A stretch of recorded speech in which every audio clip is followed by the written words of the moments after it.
Welcome back to Forbidden Knowledge News. I'm your host, Chris Matthew. Today my guest is Dr. Kathleen Ball.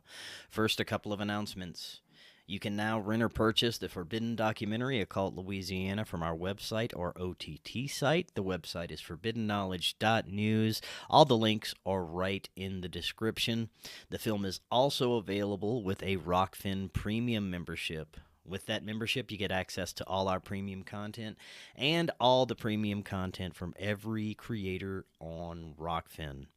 A great way to help support Forbidden Knowledge News is to download our episodes directly through our podcast provider, Spreaker. This is greatly appreciated. It helps us tremendously. And finally, I am booking guests for March. If you have suggestions or you would like to be a guest, email me, forbiddenknowledgenews@gmail.com.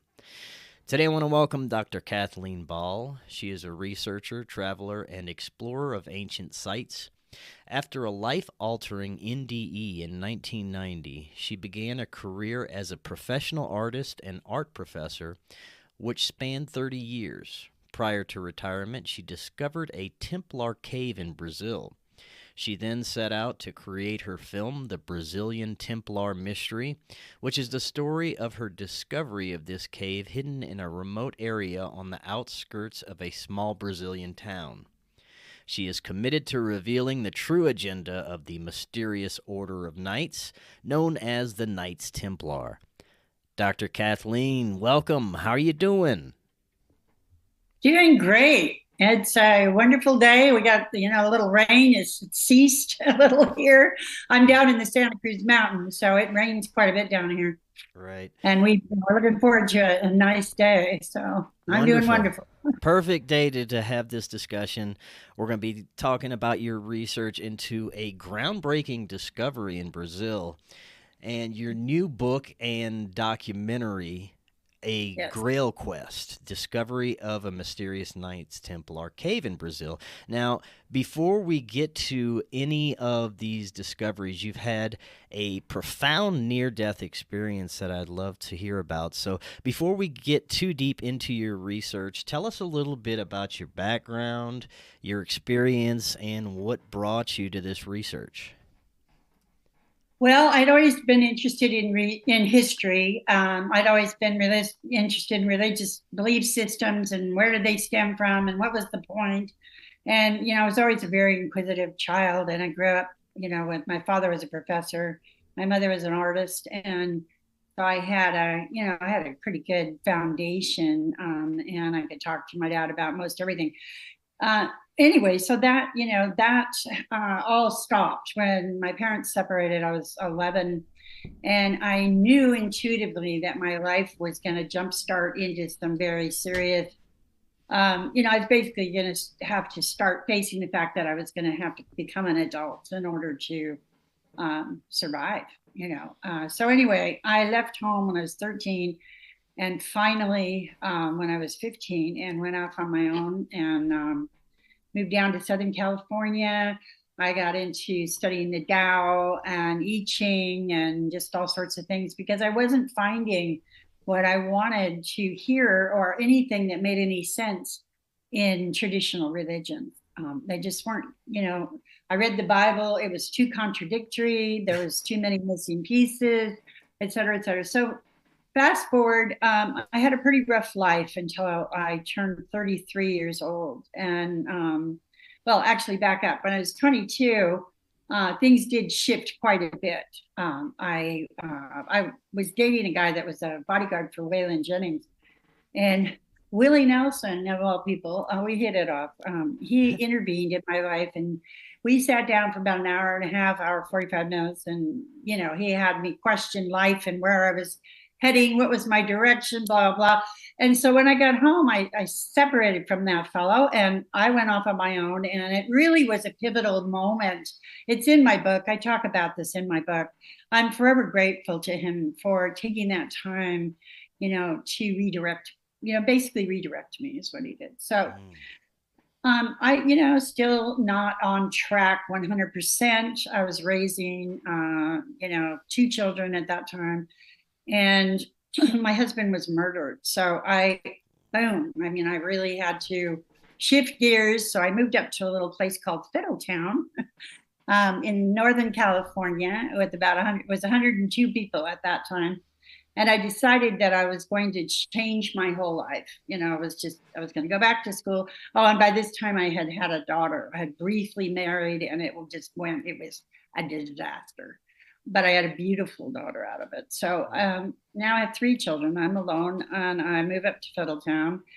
And I get an intervention by what I assume the only people I know that are capable of this is Sufi masters showed up in the restaurant where I worked. And all he did was look at me, and he said to me, Kathleen, what are you doing? What are you doing? And it just like went right into my soul, and it shook me up, and it rattled off a bunch of baloney. And he said, no, you know what I mean. And he got up, he didn't drink the coffee that he had paid for. And he got up and he opened the door to the restaurant, stepped outside, and disappeared into thin air in front of me and the other 2 waitresses and our manager. So this is back in 1990. Oh, this is 1989, excuse me. This is 1989. So these kind of things, we didn't even talk about this stuff, let alone have other people, see these things. Yeah. I had some very mysterious experiences in my life, but this was probably the biggest. Well, right after that, about 3 months later, March 10th of 1990, I had a near-death experience. And that, I believe, was directly related to that Sufi master coming. I was the second Sufi master. I had one come to me when I was 18 also, and it gave me prophetic, briefly, for the audience that may not be familiar, could you explain what a Sufi master is? Well, the Sufis are ancient. They were the spiritual, kind of like Kabbalah is for the Jewish and Hebrew. Okay, the Sufi, they were in India. They were all through the Middle East and Egypt. They were a mystical order that the Templars also connected with it, by the way. It's just something important. And I don't know why I have some sort of past life relationship with these people, apparently, because I had 2 of them come to me in this lifetime. Right. And anyway, so I was just, that day that happened was just such a powerful moment. I got fired from my job. It was the first time I ever was fired in my life. And I think people were just scared. They were just scared of what this weird thing happening, and who the heck was I? Was I some kind of witch, or, they didn't know. So, but it turned out to work to my benefit. And I had this near-death experience. And in the near-death experience, I saw what I believe to be a potential of our human collective future. And I was given the choice if I wanted to come back to this 3-dimensional reality, or I could stay there. And I really wanted to stay there because it was just love, pure love. Now, can I ask, what was the event that occurred that was your experience?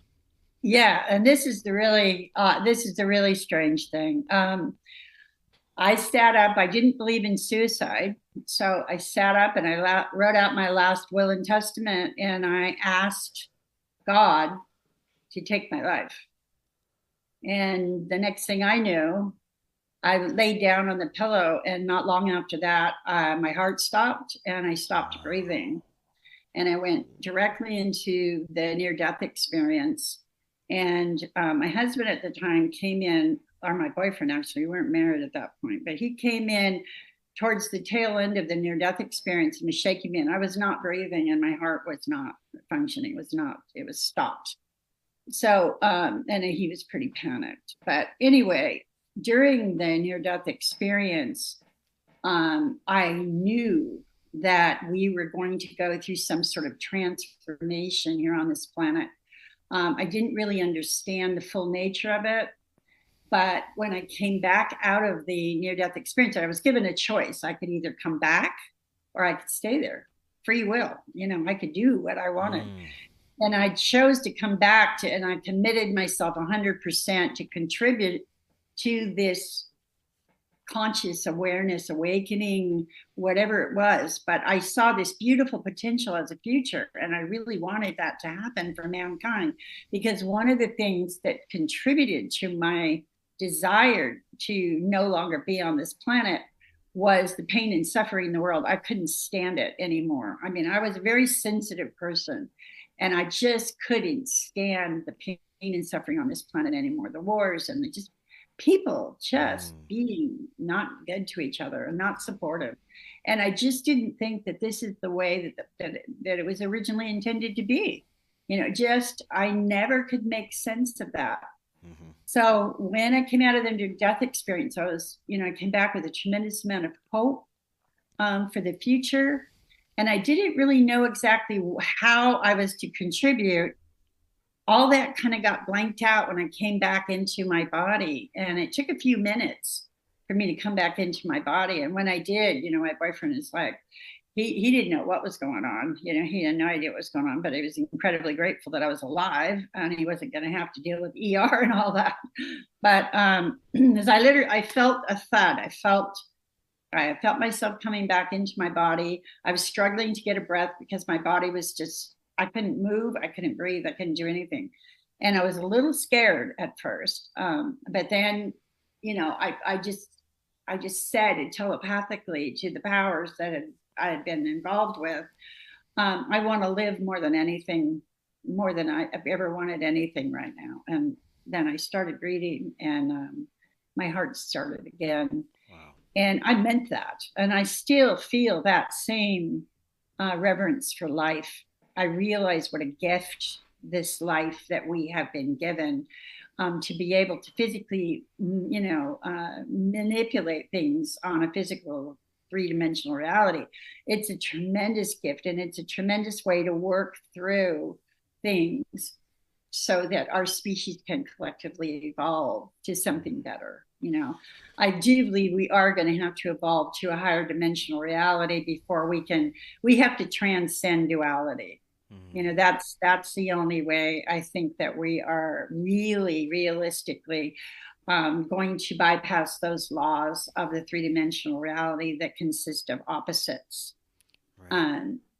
I just don't see it happening any other way, because we don't know any other way. And every time we do something good, then something, it's always balancing. We're always balancing opposites here. So anyway, so after this near death, I just became obsessed with knowledge and reading. I studied quantum physics. I went back over the Bible like 300 or 400 times. I was looking for codes, and I found them. I found a lot in the Bible that, you really have to open your mind and your heart to decipher. But there are clues and codes in the Bible, as well as, I read the Nag Hammadi. I read, Gnostic. I read everything. I was reading about 5 books a week.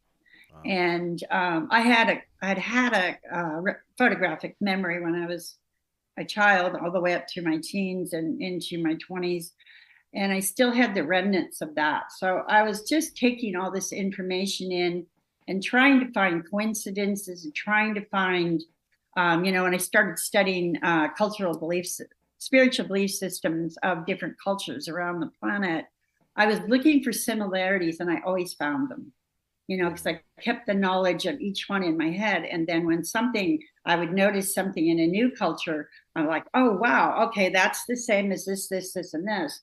So I started really collecting some very ancient similarities.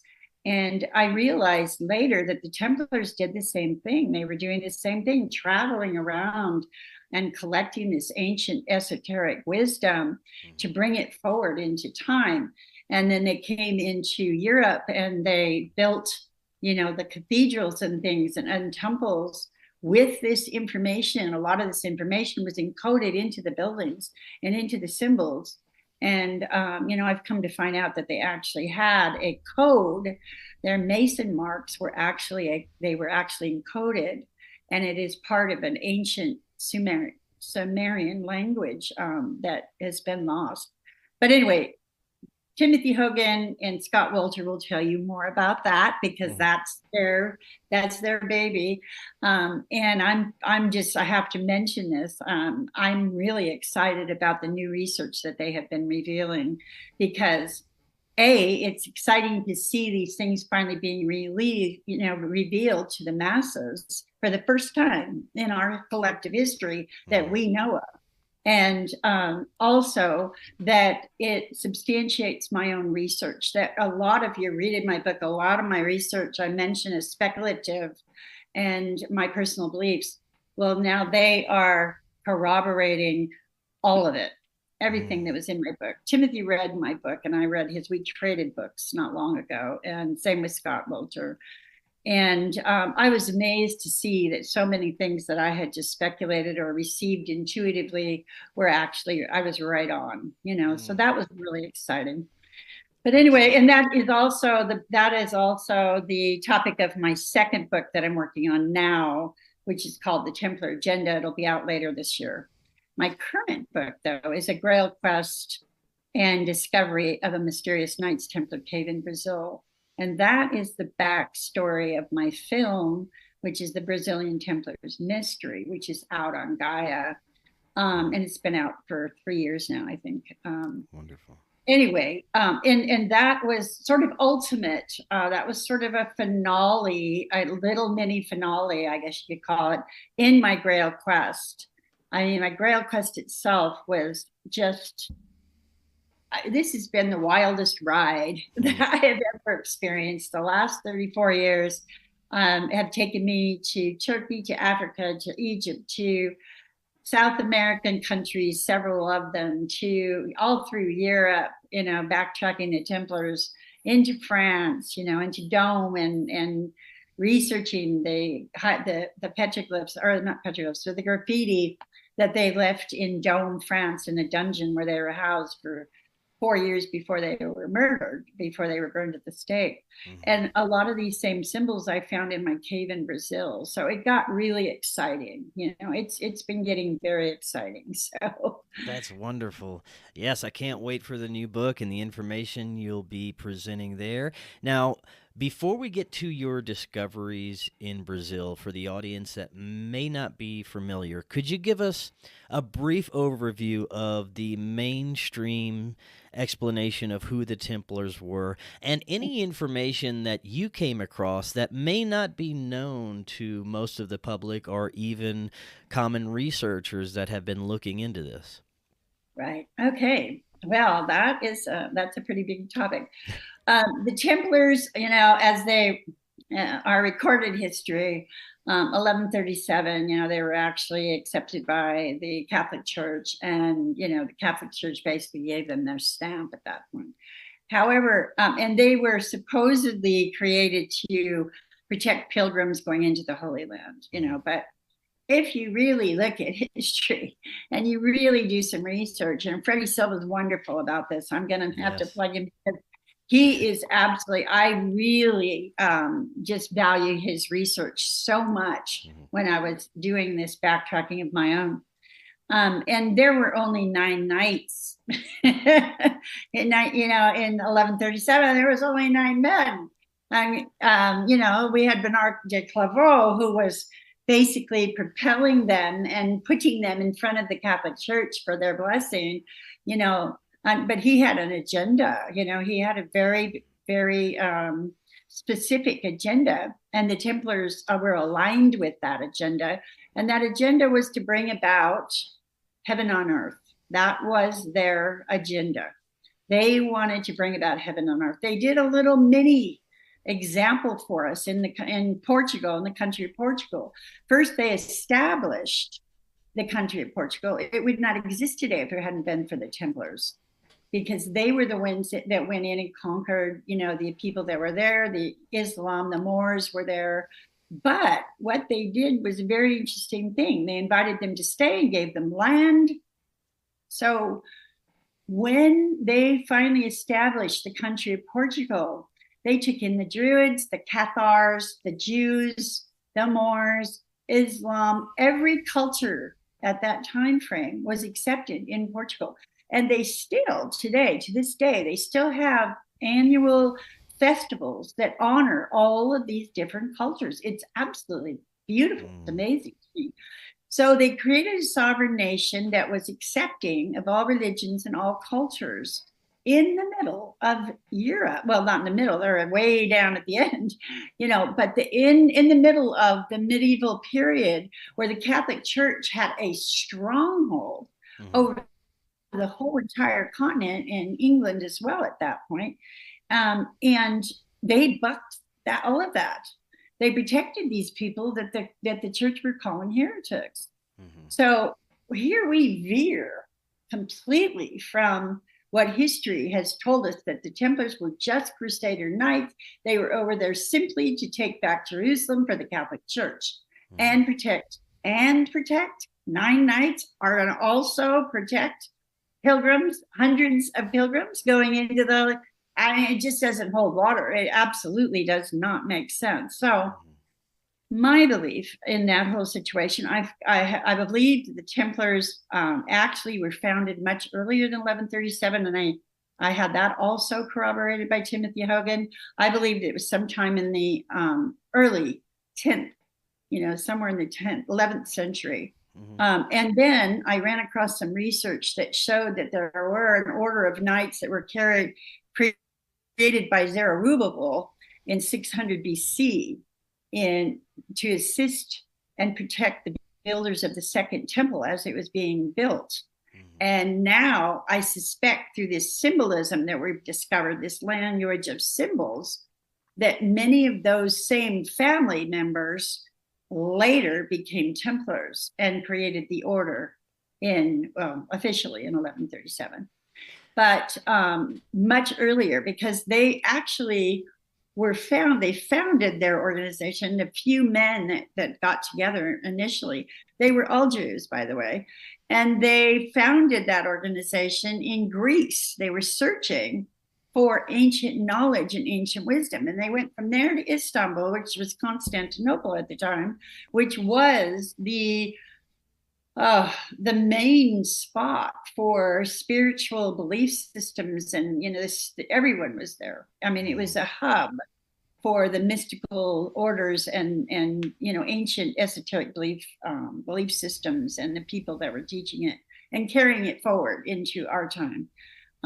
This knowledge, this wisdom has been passed down since the beginning of our creation, basically. No matter who, if you look at the Gnostic Gospels, and the archons have been ruling through the demiurge of this planet, that God was actually not a, beneficial person. He was not interested in humans at all. He was interested in controlling humans. He was a false god.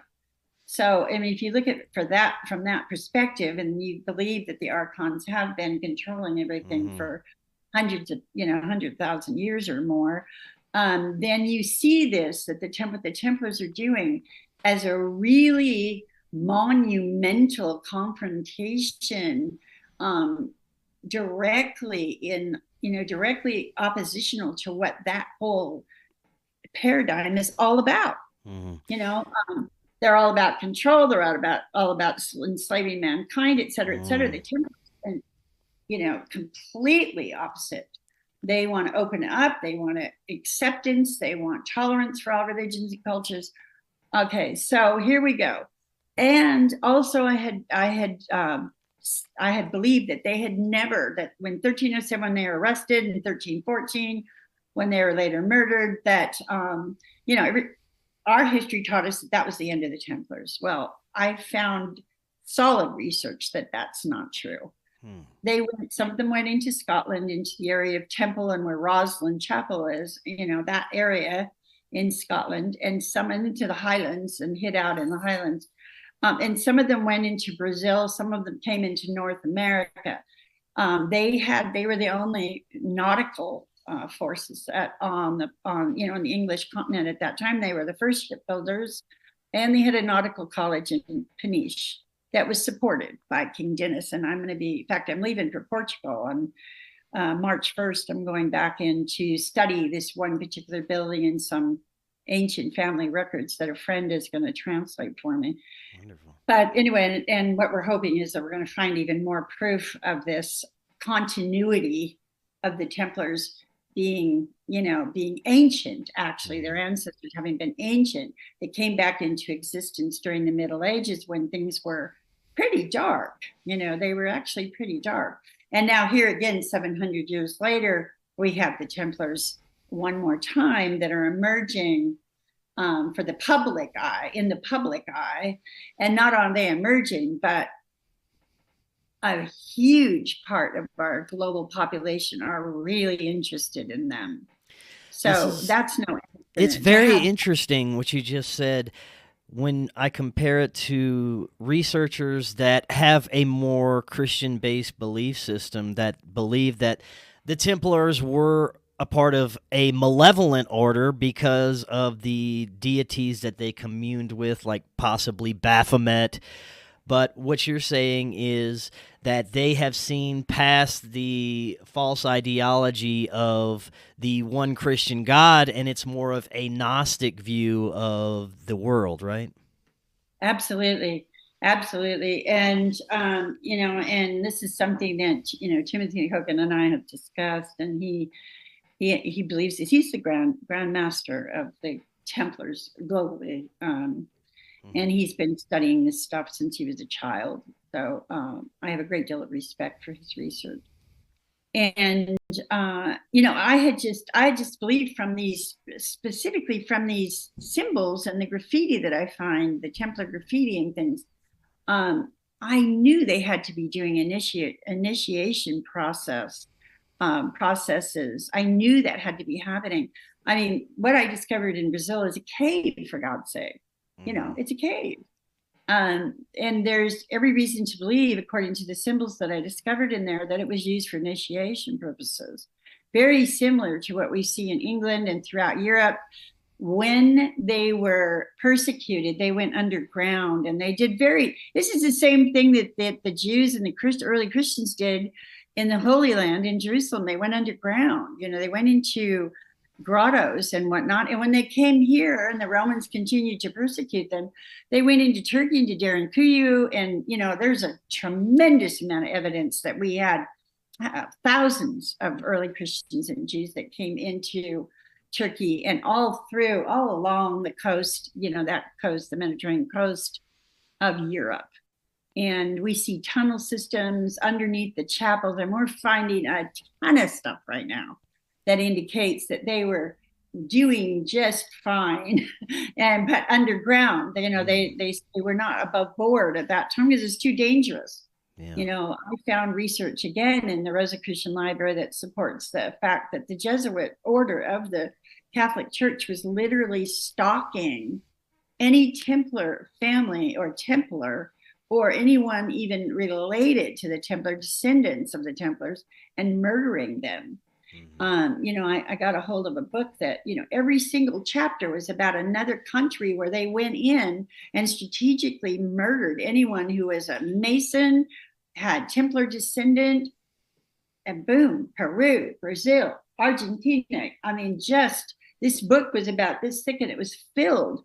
Each chapter discussed how they went in, what they did, how they infiltrated, how they discovered who these families were, and then they murdered them.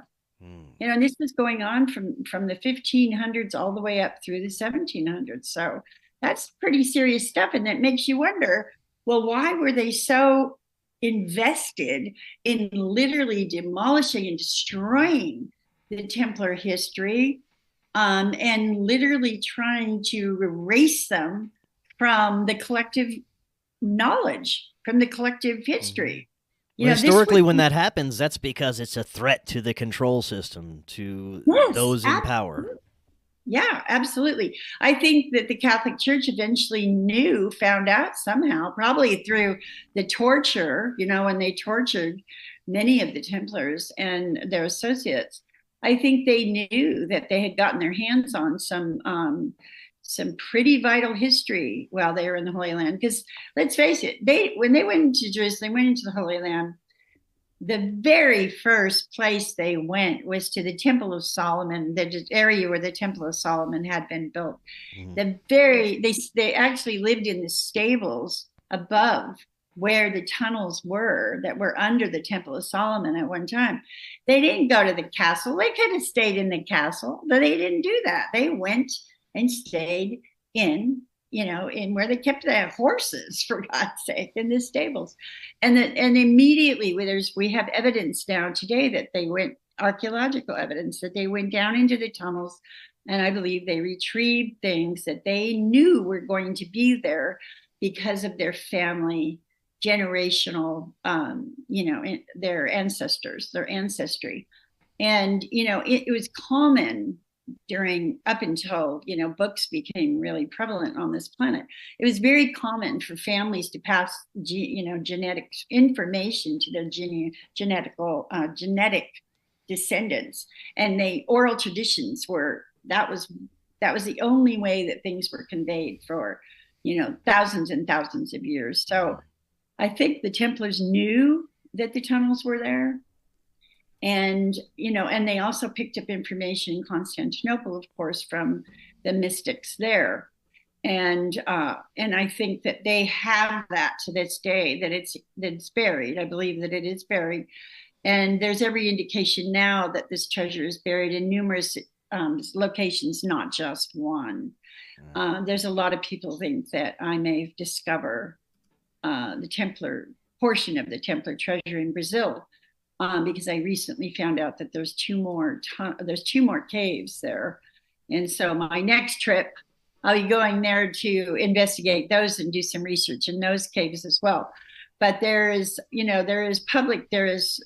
knowledge of the locals that believe that the Templars were there, and they actually led me to a piece of property owned by this woman whose great grandfather, several centuries before her, came over here looking for gold. Now, this is remember that, because this is important to what the cave is all about. Anyway, and when they got there, there was an old mill wheel that is a medieval mill wheel. How did that get there? That was there on the property, had been. It was, looking at the deterioration of it, it probably hadn't been used in hundreds of years by the time they arrived. And so that was one huge property that is just below where the cave is. So, and they believe that the locals believe that that's where the Templars had set up their little, congregation. And I think that they were attempting to colonize and mix with the local people and continue, their bloodline or whatever, however you want to look at that. But now I'll mention why that's so important. So what I found out on my second trip to Brazil, when I went back to the cave, I found out that I had seen a lot of quartz crystal. The whole reason I went there is because we had been following this quartz crystal trail, and it was everywhere in that area. That's the initial reason you took the trip to Brazil, is for the quartz crystals? Yeah, I took the trip to Brazil that first in 2015. And I backtracked to Portugal after that, when I realized that was the probably most logical place that they left from to get to Brazil. And then I found out why. Because my cave is a gold mine. There's no gold left in it now, but it was mined for gold. And if that's the case, I suspect that many of the other caves is the same thing, that they were mining them for gold and also using them as initiatory, places. But at that time in history, all of the kings in 1307, all of the kings were broke. All the monarchies were broke because they had been contributing all this money into the Holy Land. The Templars were they had the most money. They were the wealthiest order in all of Europe. Well, King Dennis was building. He built a nautical college in early 1300s. In Peniche, he was building, and he was not broke. So what I suspect is King Dennis was actually co-signing the Templars travel back and forth to Brazil because they were filling his coffers with gold and silver. They were discovering silver in Peru, gold in Brazil, and I think they were bringing these precious metals back and splitting them, or whatever their arrangement was with King Dinis at the time. And so that is why he protected them against the Catholic Church and converted them into the Knights of Christ instead of allowing the Catholic Church to just come in and obliterate them. And that was the only country that this happened. It was the only country that happened. If you think about that, it's pretty big. Yeah. Now, I'd love to hear a little bit more about what you discovered in the cave and where you went after that. Okay. So the first time in the cave, well, let's back up. I was there on a crystal hunt. We were hunting crystals with this young man who was the caretaker for this 800-hectare piece of property, which is about 2,400 acres approximately, equivalent to that. So we hiked about 4.5, 5 kilometers, and sure enough, we found this huge crystal vein. It was about 1 meter in width by about 1 meter in height, and it ran about 2 meters right through the center of this property. But all along the trails and the little, all along all the dirt, the ground was covered with thousands and thousands of these beautiful Brazilian crystals. I mean, they're everywhere. So, the old saying, where there's crystal, there's not always gold, but where there's gold, there's always crystal, So I didn't think about that at the time. That wasn't even going on in my head. I found that out later. But I just thought it was really fascinating that there was this much crystal in the ground in that area. So it was a long hike. We're straight down this hill, and it's hot. It was hot at that time of the year. That was the Brazilian summer. And so he says to us, he said, there's a cave, a grotto, and he's pointing in broken Portuguese, in rest. Do you want to rest? And we said, yes, we wanted to drink some water and eat our snacks. And so he took us another 1.5 kilometers, 2 kilometers straight down this mountain. And we end up in front of this bushy, looked like a rock outcropping. And he raises the bushes. And I kid you not, I was just stunned. I'm looking at a Templar cross in the middle of 2,400 acres of wilderness. There is nothing around here. For miles, there is nothing. It is very remote. And I was just stunned. I didn't even know what to say. I said to him, do you know anything about the Templars? And he didn't really understand because we had a language barrier. But I interviewed him. I taped that interview, and later I had it translated. So what happened when I went inside the cave, we could only go right into the mouth of the cave because it was filled with hundreds, thousands of spiders and bats. Wow. And so I went in with my little flashlight, and I realized I had spiders crawling all over me, and I just hightailed it out of there pretty quickly, if you could imagine that, and brushing off these spiders and stuff. And anyway, so I got some quick footage before I ran out of one wall. And when I got that footage back to the US, I realized that there were crosses on, and there was a shield also, graffiti on the wall. So now I'm getting really intrigued with what this cave is all about. It was still another 2 years before I found out it was a gold mine, but I'm fascinated with the graffiti that's in there, and I want to come back and do some more in-depth research on these symbols. So 2015, I come home. My house burns to the ground and everything in it. I lost all my curriculum, all my artwork. I lost my entire life of 60 years of life. Wow. I had been a college professor. I taught art in the art department at Columbia College in Sonora. And so my career just evaporated. I mean, I had nothing left. I had literally nothing left except for some ceramics that had gotten really high fired in this fire. So the fire was 3,800 degrees. It incinerated bronze. It turned bronze back into some of them were a powder, and some of them they just turned back into the elements. They were transformed back into the elements. The fire was 3,800 degrees. So anyway, so this happens. My house burns down 9 days after I get back from Brazil after discovering this cave. And then about 6.5, 7 weeks later, I have to finally have a liver transplant because I had had liver cancer for 4 years. And I had had this liver disease for a very long time. So my doctor said the tumors have returned. So I had gone into the Amazon jungle in 2014, and I'd had many of the tumors, 7 of them. I got rid of them. I had a healing then, and that was in Peru. So the tumors had returned. They had little by little been returning. And so 7 weeks later, my doctor did a CT scan and said, you can't put this off anymore. You're going to have a liver transplant, and you're going to have it immediately if you want to remain alive on this planet, you know. So I just said, okay, let's do it. Let's do it. So we did that.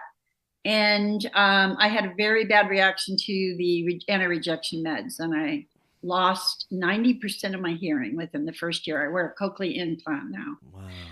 So I just was laying there after this transplant. It's like, what the heck am I going to do with the rest of my life? You know, what am I going to do? I'm losing my hearing.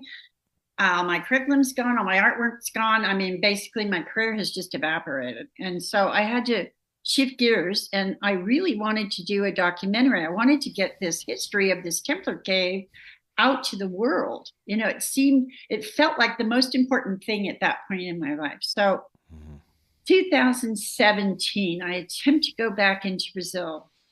I did go back to Brazil, but they had a huge, just gigantic fire right in the area where the cave was, and I couldn't get back in.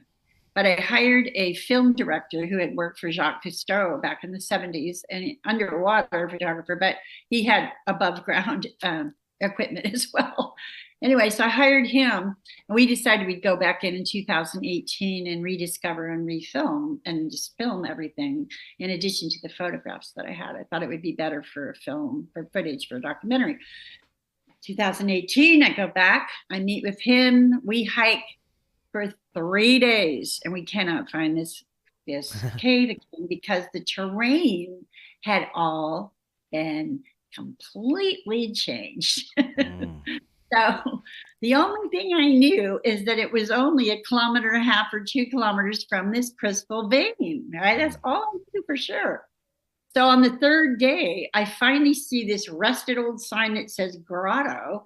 And I'm like, oh, okay, now I know where the vein is. We get to the vein and I can find the cave. And he's at it by this time. I mean, he's done. He's done. He's not following this crazy lady anymore with this heavy equipment. And he was just done. So I said, okay, you know, you just go ahead and have a seat on the crystal ball, and I'm going to keep looking because I know the vein, this crystal vein is here. I know the cave is not far. So I walk up and down this crystal vein back and forth. And at one point I turned to look, and I saw what looked like a shadow inside or in front of this rock outcropping. And I went, oh, bingo, this has got to be it. My intuition just went, this is it.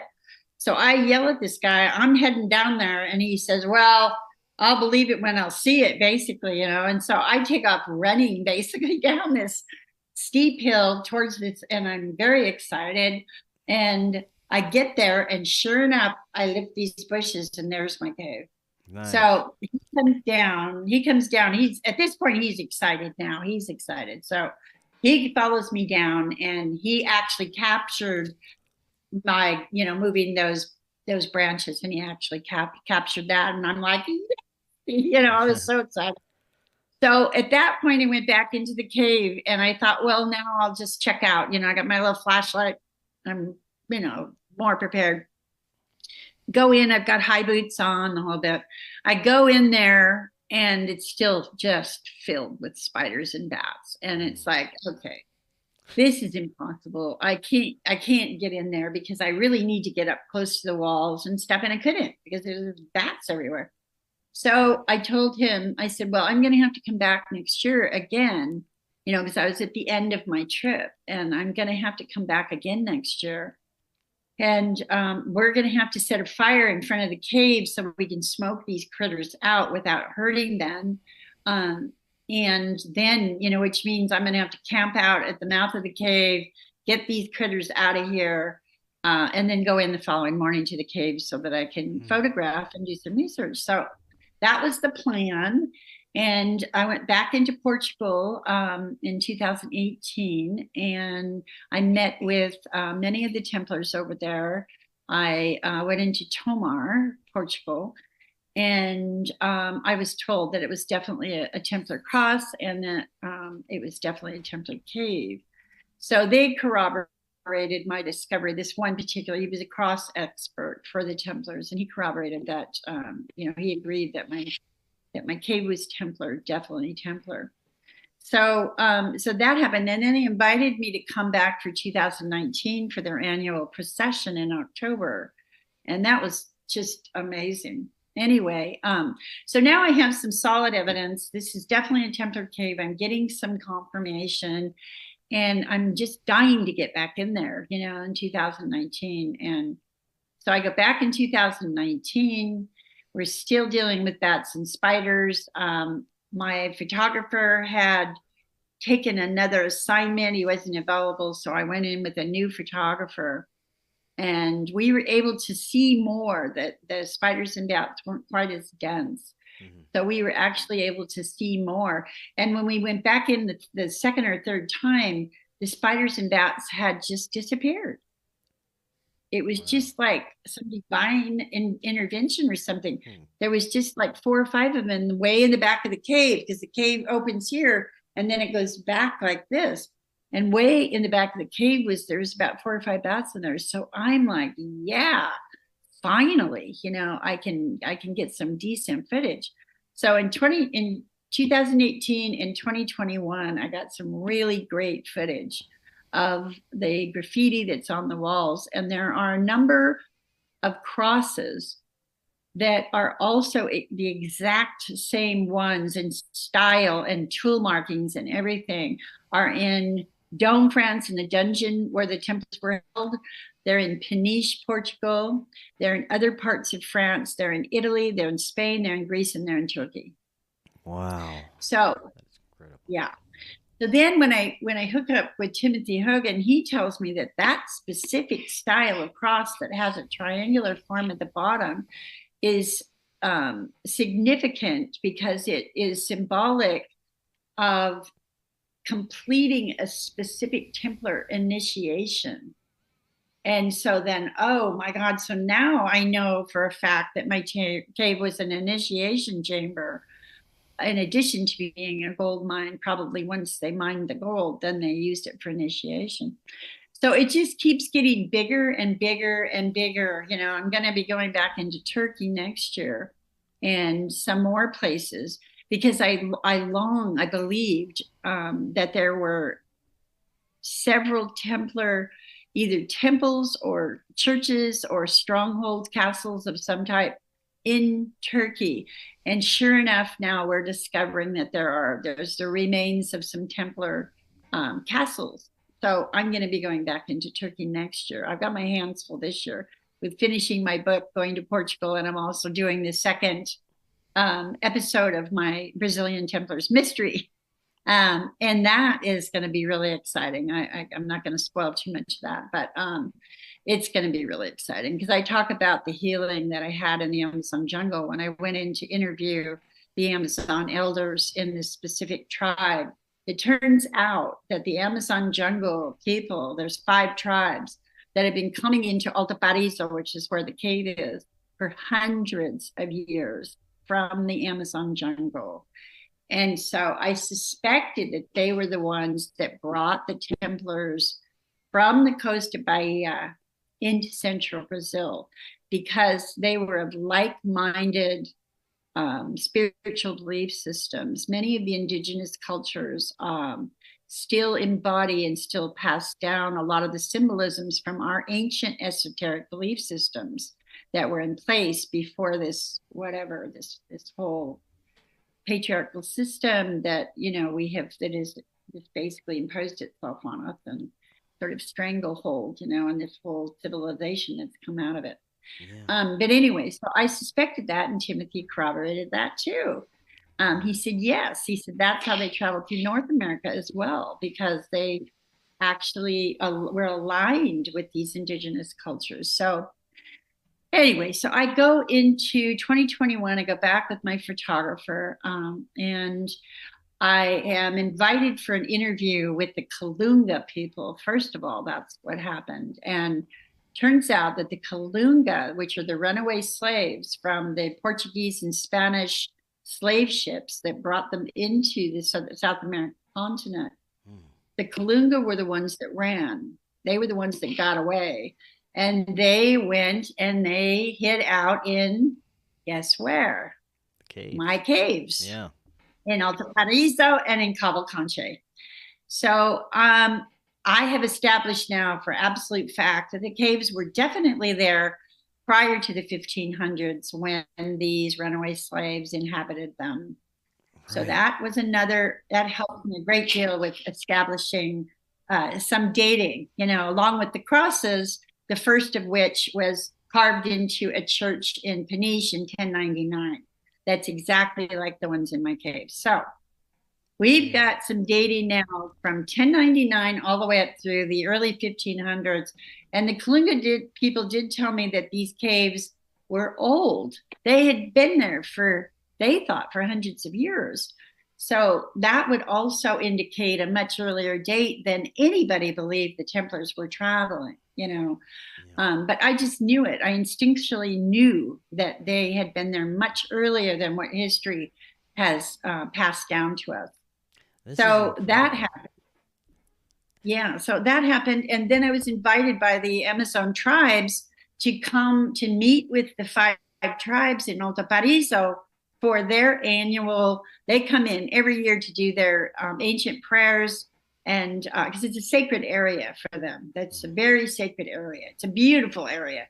And coincidentally, it's multicultural, multi-religious, multi-economical, harmonious. All these people from all walks of life and all religious backgrounds, et cetera, live in the Alto Paraíso, San George, and Cavalcanche area all together. This has been going on it's very attractive, I'll tell you. But anyway, so then the second thing, you know, that I'm invited to meet with these Amazon tribal members, and they cancel it because of COVID, 2021. We're in the middle of 2021. And so one of the tribes, the Pinuya village of the Uniqueen people, invites me to come into the Amazon jungle. And I'm like, wow, this is going to put me way over budget. Let's do it. You know, my agent at the time had assured me that she had been fundraising and blah, blah, blah. And so I said, okay, we're going to do this. So I hired a guide. I hired a translator. I had my photographer, and you know, so I had my little group of four of us, and I flew us into Rio Branco, and then we hired a truck. I hired a driver to take us all the way into the Pinuya village in the Amazon jungle, which is down in the department of Acre, which is, you know, the duplicate of, we have Acre in the Holy Land. Now here we are in Acre in Brazil. I just found this very interesting coincidence, right? Yeah. So we get into this village, and it's like, it's nothing. I had never been intimately involved, you know, and living with an indigenous culture that was still practicing, you know, their beliefs and their culture. So this was the first time. I had done a lot of research with Northern Native Americans, and, you know, lived with them and did, you know, roundhouse ceremonies and sweat lodges, etc. But this was different. This was something told me these people are much more ancient. So anyway, we're invited in. We stayed for 10 days, and I went through one ayahuasca ceremony. And what happened was the chief told me, put your intention into what you want to experience and accomplish out of this healing.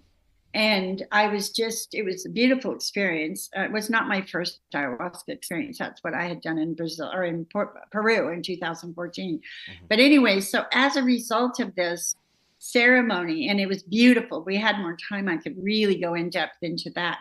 That was probably as powerful as my near death. It was just one of the most profound experiences I've ever had. And I was just enveloped by love of these people, and they were just sending me this love. And I worked through this whole thing, this liver, I made it, now it's my liver. I mean, it was transplanted from a man, but it is now my liver. Mm-hmm. I am no longer on anti-rejection meds. I have not had the need to take anti-rejection meds since July of 2021. Wow, that is wonderful. So if anybody knows anything about the Grail quest, oftentimes it ends in discovering this chalice that you drink from that is a healing potion, right? Well, I've inadvertently done the same thing, basically. So wow, that is incredible. Now, for the last few minutes that we have, I'd love to get your insights into where you see modern academia and mainstream research going with some of the information that researchers like yourself, Timothy Hogan, Scott Walter, have been coming up with. Do you see that there could eventually be an acceptance of this information and our mainstream academia looking further into the possibilities? Oh, I see this just blowing the doors off the research. They already are. They've had 3 episodes out. And then, like I said, I talk about the same things, many of the same things that they're talking about in my book. So now we have 3 researchers that are bringing this to light for the public. And I see it just exploding from there. Timothy is divulging secrets that the public has not been aware of for at least hundreds of years, if not thousands. And that I respect this so much. And I can't tell you how excited I am that they're doing this. They're doing it together. Scott's research is also, in alignment with this new research that he's doing is in alignment with Timothy's, and it's just powerful stuff. I mean, one of the things, and this was really interesting, I had this conversation with Timothy, the ayahuasca, the chemical makeup of the ayahuasca is very much like what they called the blood of Christ, which was the 5th alchemical stage in the process of alchemy.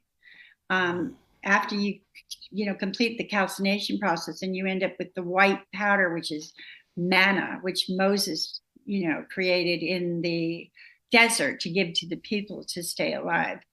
Then the next stage is actually this red liquid that has the same constituent properties as ayahuasca. Wow, that is incredible. Powerful. This is so powerful. This information, which is, I was so thrilled. I can't even tell you when we discussed this, and I figured this out because, it literally confirms that what I've been doing for the last 34 years is definitely a quest. It's definitely a Grail quest. There's a lot of other things that have happened along the way. I've met with mysterious people. It popped up, knew they're going to be there. I didn't know they were going to be there, but they knew I was going to be there. And they were there. This has happened numerous times. And just a lot of very strange things have happened ever since my near-death experience, which I believe allowed me to be in a multidimensional reality. Simultaneously with being in the 3-dimensional realm, because I have experiences that not too many people have. So anyway, so I see this research moving into the future for the benefit of mankind, and I see eventually that this future that I saw during my near-death experience is a real potential reality at this point. We have the potential right now to completely shift collectively shift our consciousness and ascend to a higher vibrational reality. We really have that potential right now, essentially creating a new heaven and a new earth, right? It sometimes seems like we're in the beginning stages of that, especially with everything that's happened since 2020.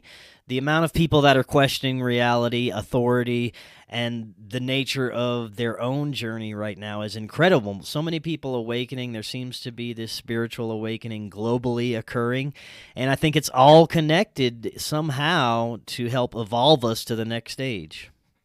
Absolutely. There's no accident that the Templars have come back. There's no accident that these spiritual belief systems have been sharing their esoteric knowledge across the board.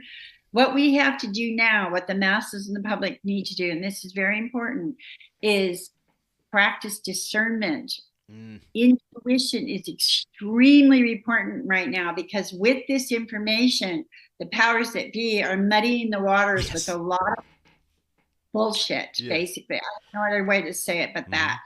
Misleading, attempts to mislead. This is their last ditch chance to try to mislead as many souls as they can with baloney, with just out and out baloney. And you see this, we have a lot of researchers right now, too, not a lot, but there's been a few researchers that they've really been under some pretty severe attack by this elite, that are after our souls. They want us to be their slaves forever.